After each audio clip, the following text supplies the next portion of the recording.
सभी शिक्षक साथियों को मेरा नमस्कार। मैं अपने YouTube चैनल प्रीति स्पीक्स पर आप सभी शिक्षक साथियों का हार्दिक स्वागत करती हूँ। साथियों, आज के वीडियो में हम बात करेंगे आधारशिला क्रियान्वयन संदर्शिका कक्षा 1 गणित विषय के बारे में। हम सभी शिक्षक साथियों को आधारशिला क्रियान्वयन संदर्शिका मिल चुकी होगी। ये कक्षा 1, 2, 3 की भाषा एवं गणित की प्राप्त हुई है, यानी कि हम लोगों को टोटल 6 मिली हैं। ये पुस्तिका गणित की जो है प्रारंभिक स्तर पर गणित विषय को रोचक गतिविधियों तरीकों से शिक्षण कराने तथा गणित विषय पर बच्चों की समझ का विकास कर मजबूत आधारशिला रखे जाने के उद्देश्य से विकसित की गई है। अब जैसे एक उदाहरण देखिए, आपके घर में मेहमान आए हैं और आपको उनके भोजन का अरेंजमेंट करना है। भोजन में कितनी सामग्री लगेगी, इस तरह की व्यवहारिक समस्याओं का हल करने में तो गणित निहित है। पर हम ये मानने में शायद संकोच हो कि गणित में अव्वल आने पर भी इस तरीके के निर्णय करने में कई वयस्क अपने आप को अक्षम महसूस करते हैं और अक्सर अपनी माँ, जो शायद इतनी पढ़ी लिखी ना हो, से राय लेते हैं। एक्चुअली में इसका मतलब ये है कि विद्यालय में सिखाए जाने वाला गणित गति बढ़ाने वाला है, जो परीक्षा में अच्छे नंबर दिलाने में तो सहायक है, परंतु समस्या समाधान में कोई मदद नहीं करता है। गणित और समझ दोनों ही गणित शिक्षण के अहम पहलू हैं। तो ये संदर्शिका इसी उद्देश्य से शिक्षकों के लिए लिखी गई है कि इस फासले को पाटने के लिए ये एक माध्यम बने। इसे एक संक्षिप्त संसाधन के रूप में विकसित किया गया है ताकि शिक्षक इसे आसानी से उपयोग में ला सके। इसमें देखिए, सबसे पहले प्रेरणा सूची दी गई है। ये आपको स्क्रीन पर प्रेरणा सूची दिखाई दे रही है। अब क्या किया गया है, सारे सिलेबस को दक्षताओं के रूप में दे दिया गया है और ये देखो आपको स्क्रीन पर दिखाई पड़ रही हैं। गणित में ये 14 दक्षताएं दी गई हैं। इस संदर्शिका में 3 भाग हैं। एक पहला भाग सैद्धांतिक पक्ष, दूसरा भाग है वार्षिक योजना, शिक्षण योजना, अभ्यास योजना और आकलन, और थर्ड भाग है भौतिक वातावरण और संसाधन। अब देखते हैं साथियों, उपयोग के दृष्टिकोण से इस पुस्तिका में इन 5 कार्यों पर बल दिया गया है। ये कौन से हैं देखिए, आधारभूत गणित शिक्षण और अधिगम प्रतिफल, ये आपको स्क्रीन पर दिख रहा है। तो ये 5 कार्य कौन कौन से हैं जिस पर बल दिया गया है। नंबर 1, प्राथमिक स्तरीय गणित और गणित शिक्षण की समझ। सेकेंड है वार्षिक कार्य योजना बनाना। तीसरा है आधारभूत गणितीय अवधारणाओं की समझ। चौथा है गणित शिक्षण और आकलन प्रपत्र का उपयोग। और 5th नंबर है भौतिक वातावरण का निर्माण और संसाधनों का उपयोग। तो सबसे अब देखिए, आगे देखते हैं आधारभूत गणित शिक्षण का महत्व और शिक्षक की भूमिका। तो कहने का मतलब यह है कि गणित को प्राथमिक स्तर पर स्कूली पाठ चर्चा में क्यों शामिल किया गया है। तो इसका उत्तर भी एक वाक्य में इतनी ही सरलता से दिया जा सकता है कि तर्क सरलीकरण, अमूर्तीकरण, अनुमान इत्यादि की दक्षताएं मानव जीवन के लिए उपयोगी हैं और इनको विकसित करने में गणित जैसा विषय कोई और नहीं हो सकता है। गणित शिक्षण में शिक्षक की भूमिका। गणित विशेष की बात करें तो शिक्षक से मूल रूप से 2 ही बातें अपेक्षित हैं। पहली तो ये कि शिक्षक गणित के मूलभूत ढांचे और गणित विषय द्वारा विकसित की जाने वाली दक्षताओं को अच्छे से समझे और उनके अनुरूप शिक्षण करे। दूसरा, शिक्षक बच्चों के सीखने के प्रति अपने पूर्वाग्रहों को लेकर सजग रहें।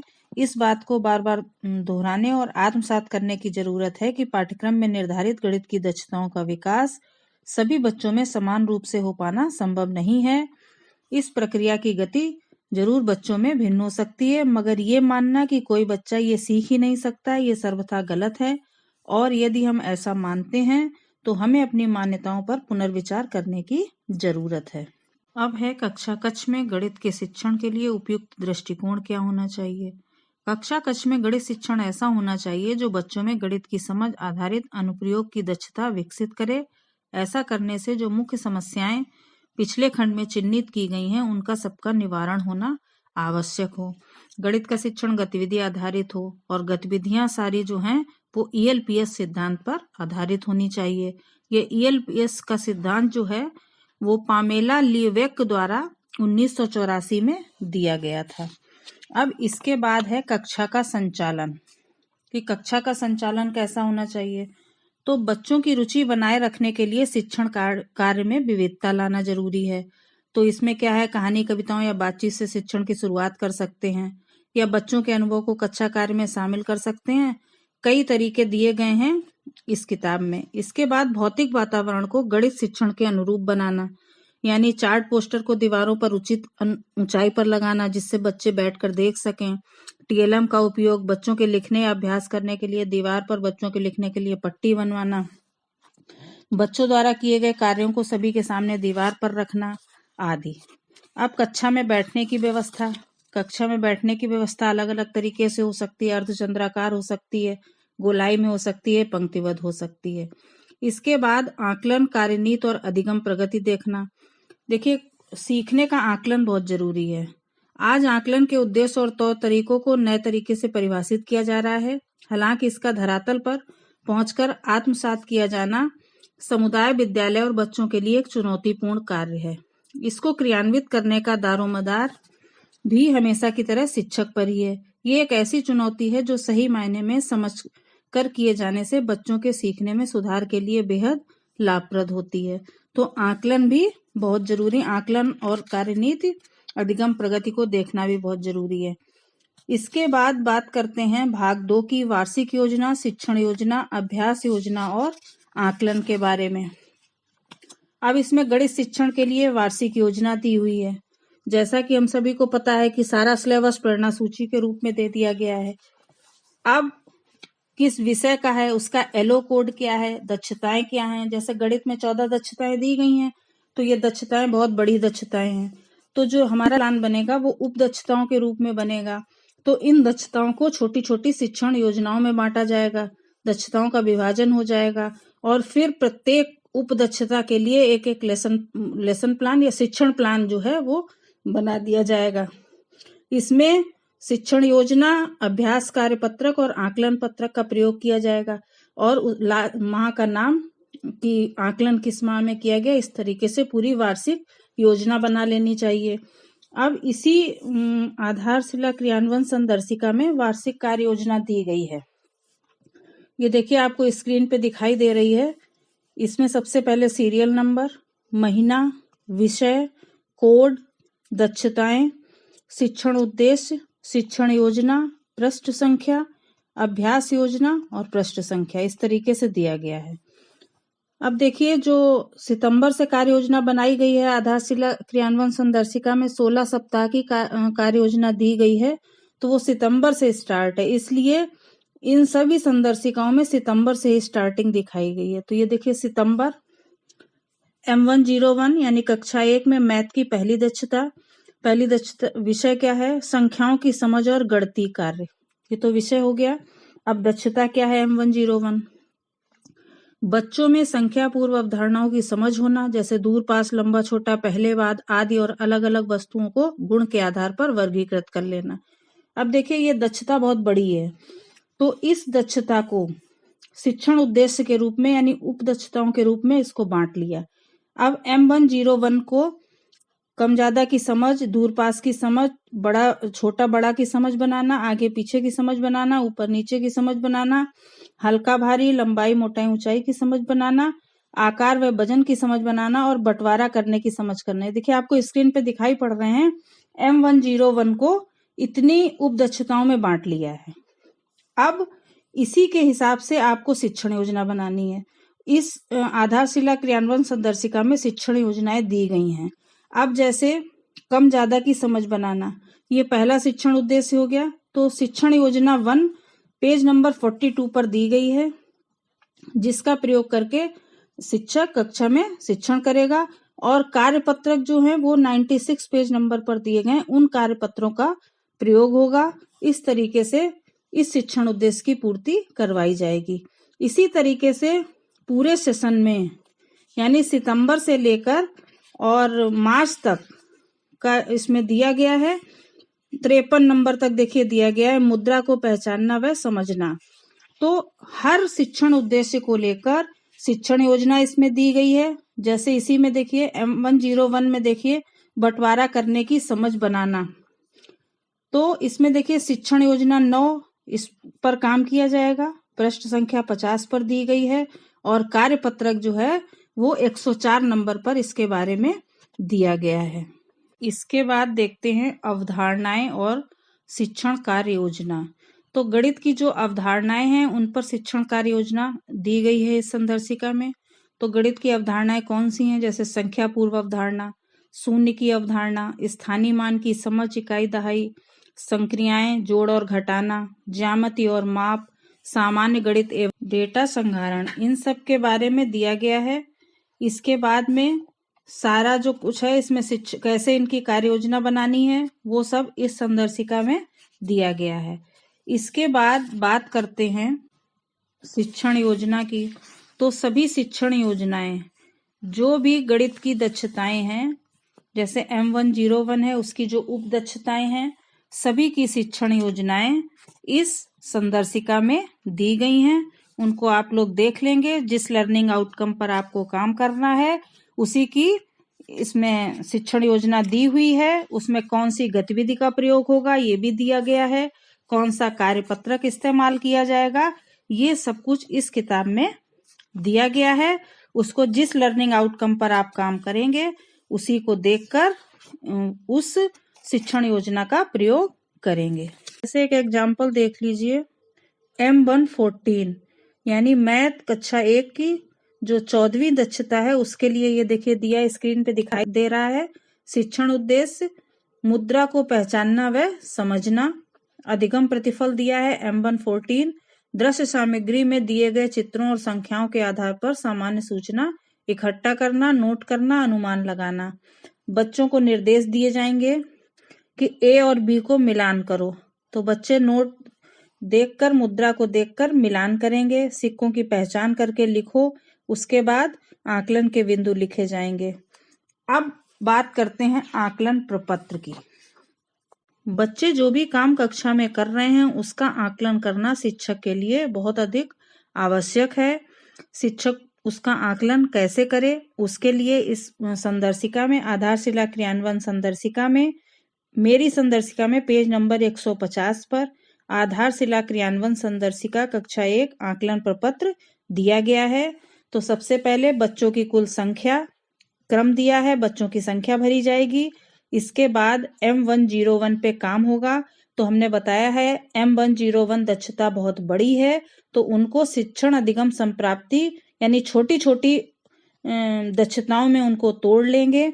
तो वो देखिए आपको स्क्रीन पे दिखाई पड़ रही है। जैसे पहली दक्षता में ये देखिए कम ज्यादा की समझ, दूर पास की समझ, छोटा बड़ा की समझ, आगे पीछे की समझ, ऊपर नीचे की समझ, हल्का भारी की समझ, लंबाई मोटाई की समझ, आकार व वजन की समझ और बंटवारा करने की समझ, इतनी उप दक्षताओं में M101 को बांटा गया है। अब देखिए यहाँ पर बच्चे का नाम लिखेंगे और फिर ये देखेंगे जब उसको कम ज्यादा की समझ पर जब हमने काम किया तो उस बच्चे को यहाँ पर ग्रेड देंगे। जैसे पढ़ाने के बाद अगर बच्चा स्वयं से कार्य कर पा रहा है तो उसको A ग्रेड दिया जाएगा। अगर मदद के साथ कार्य कर पा रहा है तो उसको B ग्रेड देंगे और अत्यधिक मदद की अगर आवश्यकता है तो उसको C देंगे।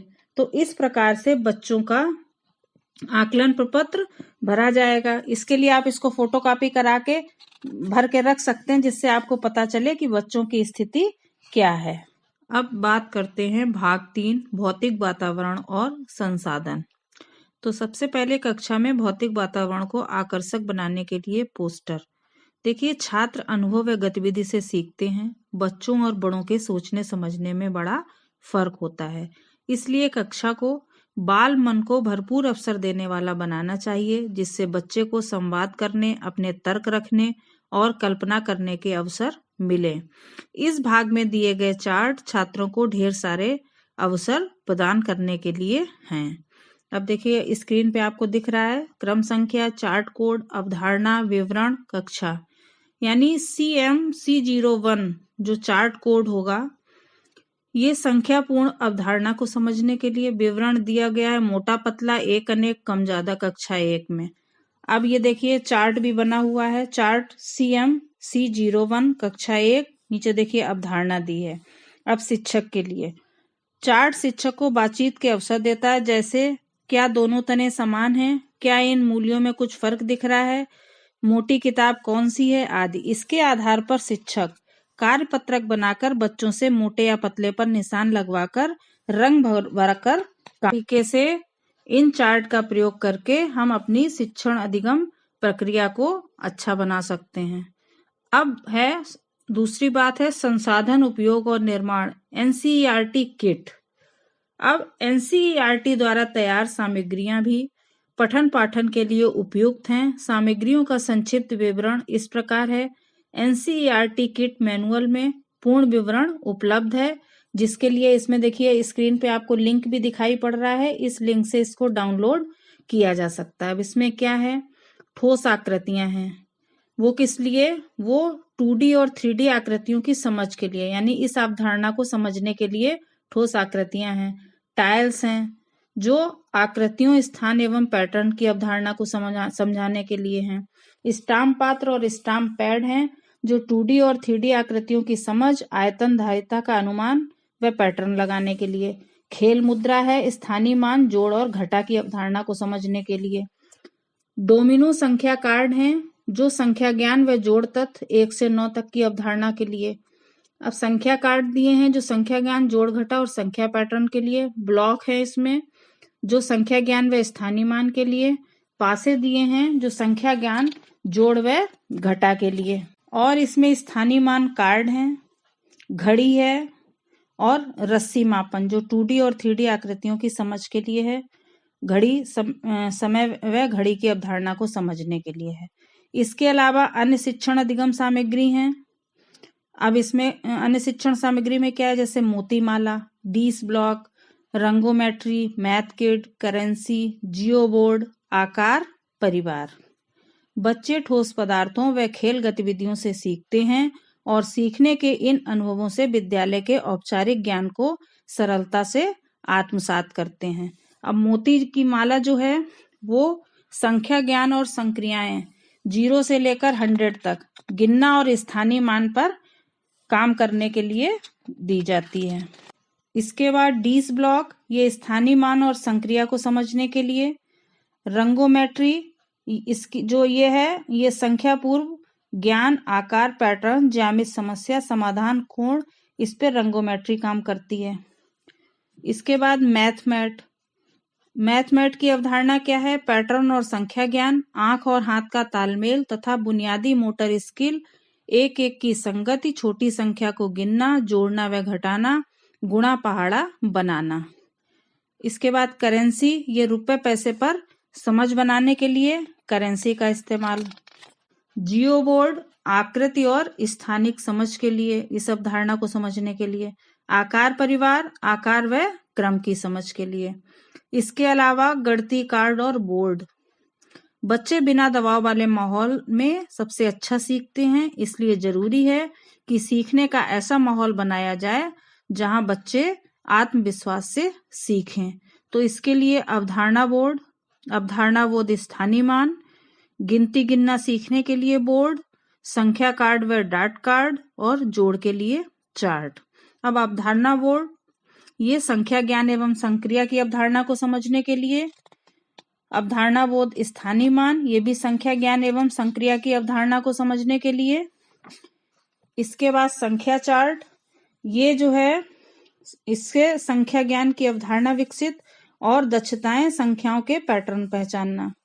इसके बाद गिनती गिनना सीखने के लिए जो बोर्ड है उससे भी संख्या ज्ञान की अवधारणा और दक्षताएं जो है इसमें आएगी अंकों की मात्रात्मक समझ या शून्य की अवधारणा। अब संख्या कार्ड 1 से 9 और डाट कार्ड जो है इससे भी संख्या ज्ञान होगा और दक्षता इसमें मात्रात्मक समझ के साथ संख्या ज्ञान। जोड़ के लिए चार्ट में संक्रिया यानी जोड़ होगा और दक्षताएं 1 से 9 तक संख्याओं का जोड़। इसके बाद सबसे लास्ट इसमें दिया है आओ बनाएं TLM। इसके लिए भी गणितीय सोच का विकास तब होता है जब बच्चों को चीजों से खेलने का मौका मिले और उनके सामने गणितीय समस्याएं सार्थक और ठोस संदर्भ में रखी जाएं। सीखना तभी असरदार होता है जब शिक्षक उनको अपने स्तर के अनुसार गणित को खोजने व महसूस करने का उचित अवसर दें। तो आओ टीएलएम बनाएं। तो इसमें बहुत सारे उदाहरण दिए गए हैं टीएलएम बनाने के, तो उसका उपयोग करके हम लोग टीएलएम का निर्माण कर सकते हैं और अपना शिक्षण प्रभावी कर सकते हैं। अब पूरी बात जो इस आधारशिला क्रियान्वयन संदर्शिका में आई, तो सबसे बड़ी बात तो कि जो मैथ का एप्लीकेशन है वो हम कैसे अपने जीवन में कर पाएं और मैथ शिक्षण प्रभावी तौर पर कैसे हो, उसके लिए हमारे पूरे सिलेबस को लर्निंग आउटकम कोड के रूप में दे दिया गया है। गणित के 14 लर्निंग आउटकम हैं।